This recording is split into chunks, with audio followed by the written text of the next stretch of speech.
It's pretty rare for the Smash series to straight up replace a move between games, and while I'd actually like to see it happen more often, I'd prefer these characters to keep evolving alongside their home series. That doesn't stop some of the cuts that do happen from being painful. So today, I'm looking at the best of them, 10 incredible Smash moves that simply don't exist in the series anymore. These aren't always going to be the 10 most painful cuts in the series, because sometimes the moves they were replaced by are also quite good or even better, but in a vacuum they were all undeniably strong. I'm also not looking at moves that were modified a bit between games, or for that matter, even radically between games. If they have the same source material, they're not included. And also I'm skipping Smash 64 because frankly everything was broken in that game, and a lot of the time characters' kits hadn't quite come together yet. Alright, let's get into it.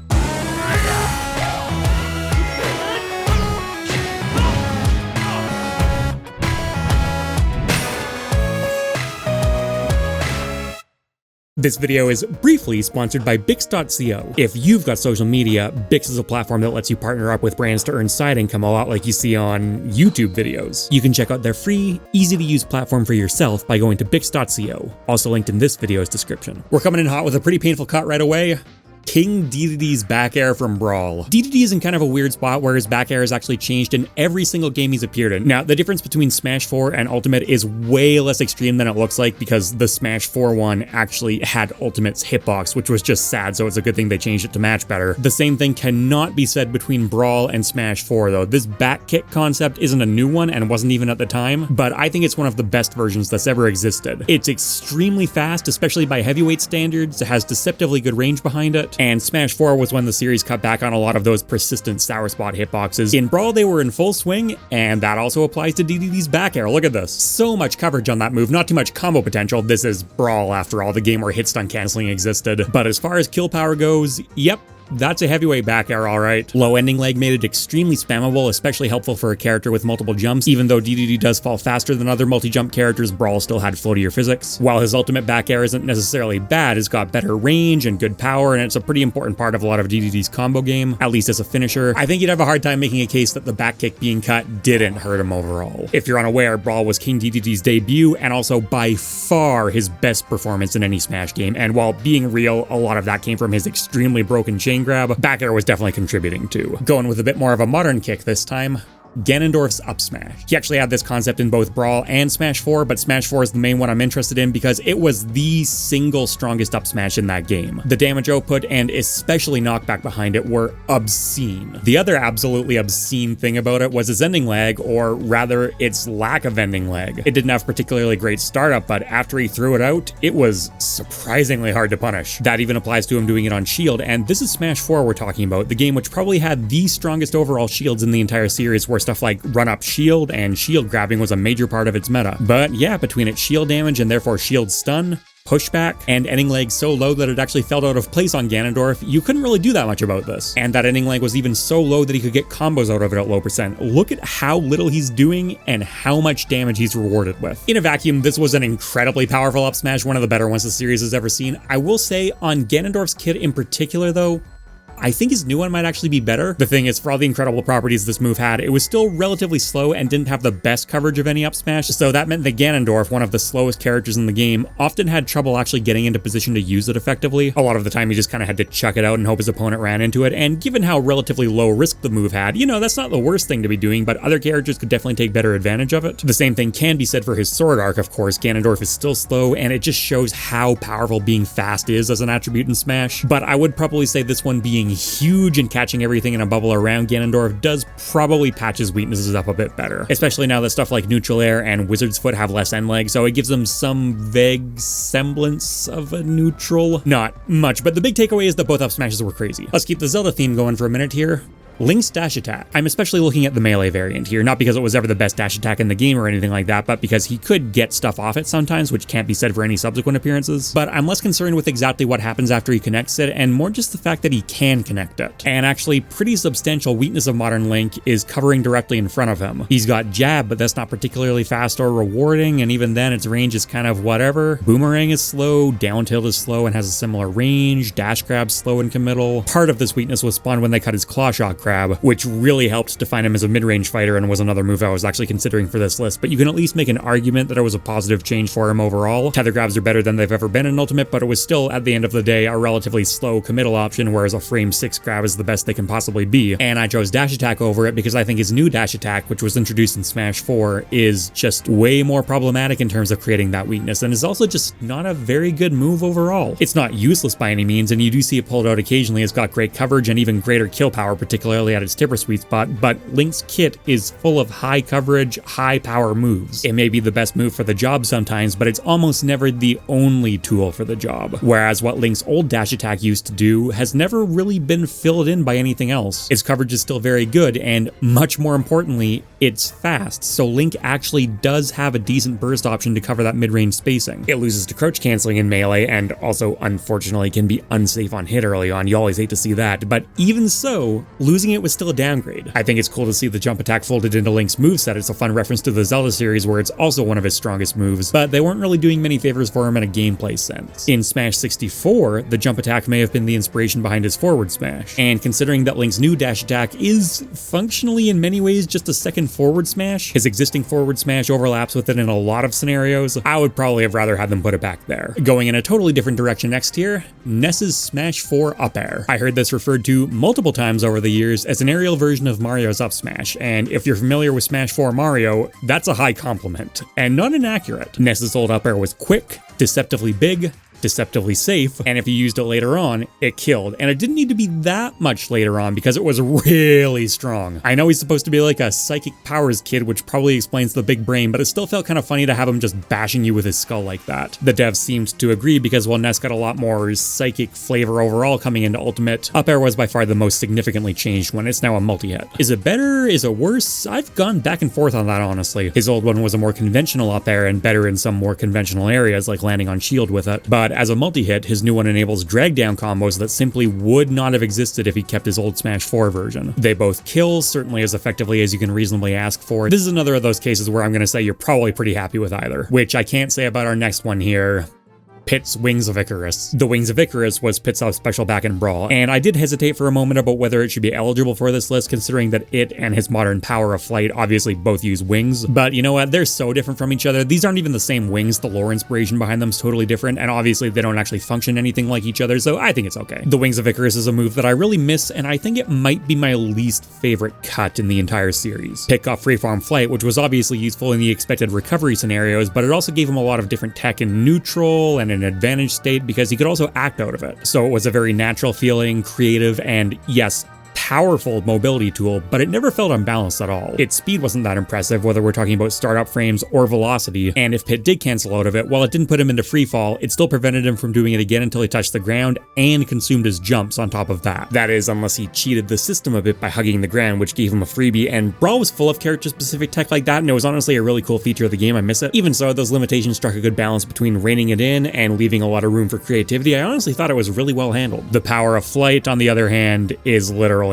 just a recovery move. Yuck. It's simpler, and that clearly ties into a conscious decision to make Pit more of a straightforward tutorial style character in the vein of Mario and Kirby. Doesn't mean I have to like it though. Going back a bit further again, we have Samus's old neutral air, particularly from Melee. We all know exactly what this move does, and I don't think I need to linger on it for too long. There have been so many of this type of kick over the years, and I don't even disagree with cutting them. I'm totally on board for replacing it with something more original, but goddamn, that doesn't mean it wasn't good. Samus's new neutral air trades off quite a bit of utility for much higher power, and she uses it very well. It's a scary thing to have her drifting around your shield, and she can also combo into it off her throws, off of charge shot, her bombs, down air, but man, she really did give up a lot of utility in exchange, especially because she has long limbs relative to most of her peers. Speaking of Samus giving up utility, next up we have Zero Suit Samus's power suit pieces. Do these count as a move?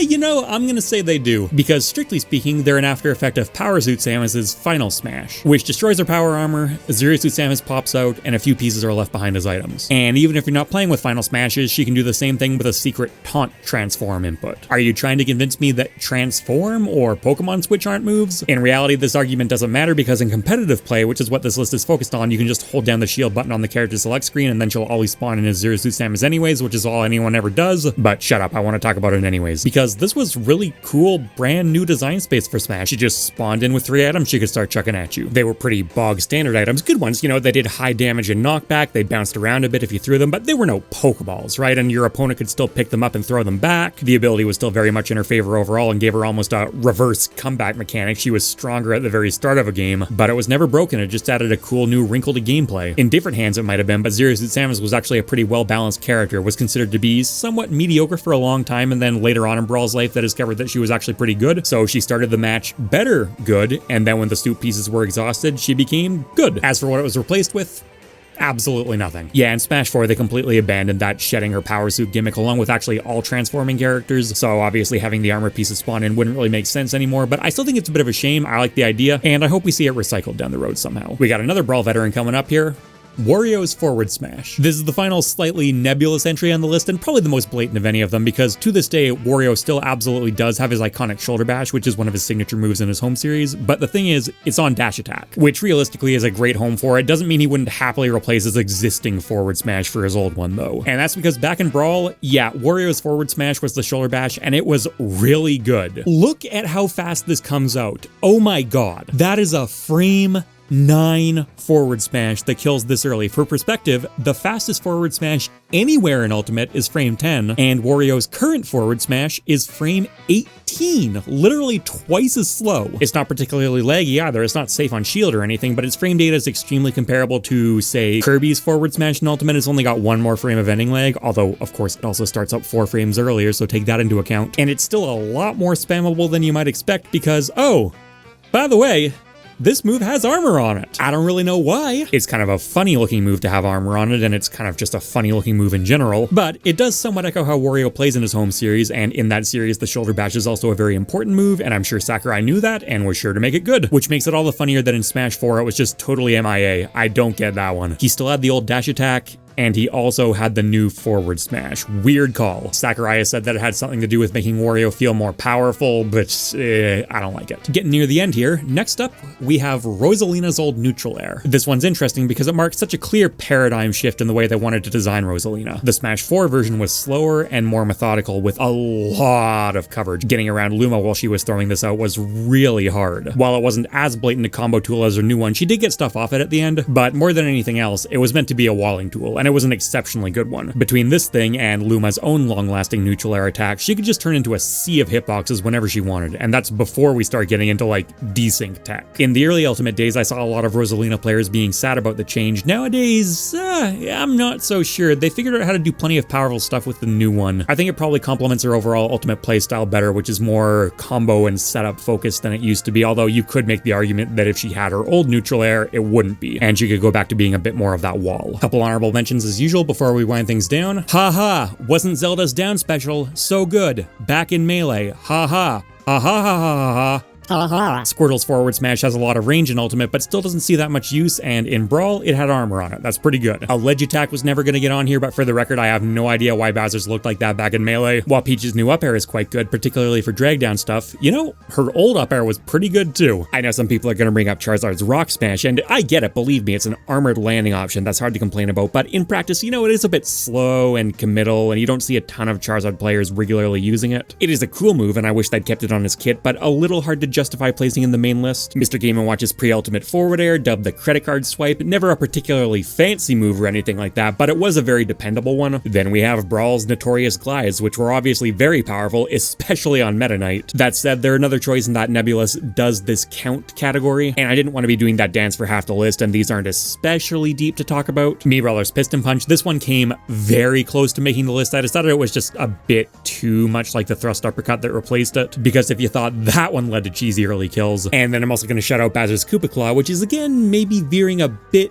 too close to the Flying Slam that replaced it. You know, they're both command grabs. Now, the way the command grabs actually work are pretty different. The Flying Slam has Bowser bring his opponent up and then back down with him, whereas the Koopa Claw has a more conventional forward and backward throw option, and you can either combo or kill off it depending on the direction you use. And back in Melee, kill throws and command grabs in general, and especially killing command grabs, were in much shorter supply. It is a bit on the slow side for the kind of range it has, especially because Bowser himself was also very, very slow back in Melee. He didn't get that speed boost until Smash 4, but but even if you whiff the command grab, it is still backed up with a longer supplementary hitbox, which, while it may not be an incredible payoff, is certainly better than no payoff. Overall, I guess I would call this the video's number 11 pick. It was probably the closest I came, but on top of the range and redundancy aspects, it is also very susceptible to DI, particularly the combo portion, and they're also wildly more effective against fast followers overall. Still good though. And then to finish things off, we have a move that absolutely needed to be on here: Snake's old down smash. This is arguably the most overhauled move in the entire series, because while his current down smash is a relatively conventional hits on both sides of you kind of deal, his old down smash was very strange, probably the strangest one ever. He planted a proximity mine in the ground, which of course did exactly what you'd expect it to. I will say this move doesn't feel quite as character defining as I originally expected it to. It's still good. You could, for example, deny your opponent access to the smash fill platform if you KO'd them or knocked them far off stage, or if you wanted to use up your respawn invincibility to set it up, and stuff like that was certainly very good, although your opponent could themselves sometimes burn their own respawn invincibility to kill it, and hey, you know, burning your opponent's invincibility is a pretty good payoff. But then if that's the only payoff you're getting and it might take a while before you can even plant another mine, you know, has to be taken into account, and then you're also giving up sometimes the ability to maybe edge guard them or plant a C4. So I'm giving a lot of the pessimistic points first. Does that make this move bad? No. You saw Snake players use it all the time. There was absolutely no reason not to when you could. It's also one of those invisible influence kinds of moves. I talked before about how tricky it can sometimes be to, for example, find footage of projectiles being reflected, because if the projectile player knows that their opponent has a reflector, what are they going to do? They're going to stop shooting as many projectiles, which obviously is still substantially warping the gameplay, but in a less intuitive way, and I think it's probably going to be a similar case here. Snake plants a mine, the game is now absolutely always being played on a smaller and differently shaped stage that benefits him. That doesn't mean his opponent is constantly going to be walking into the trap. It can occasionally backfire. This is a symmetrical effect. Snake can be hit by his own trip mine, but the vast majority of the time he's stacking the deck in his favor. While Snake's new down smash may not be a trap in and of itself, it actually synergizes very well with the multiple traps he still does have left, not to mention his down throw. So you could actually make a solid case that ditching the landmine is a net positive for Snake, especially when you consider that his other returning smash attacks are still incredibly slow. It's hard to say from a balance perspective. From a design angle, while I do like seeing the Smash series experiment with wackier stuff, I think at the end of the day it was probably the right call to replace the mine, especially on a character whose down special covers the exact same territory so very, very closely. But it was certainly interesting, and whether you're on Team Boot or Team Bomb, it definitely put in work. And I think that'll do it for now. Thanks for watching, everyone. Any cut moves that you think deserve to be on here, let me know. Likes and comments are a big factor YouTube uses to gauge whether a video should be passed around to more people, so if you think this one deserved it, much appreciated. You can check out another MockRock Talk video here, a real deep dive on literally every Pokemon here, and patrons, YouTube members, and subs get perks like early videos and Discord access. Later, people.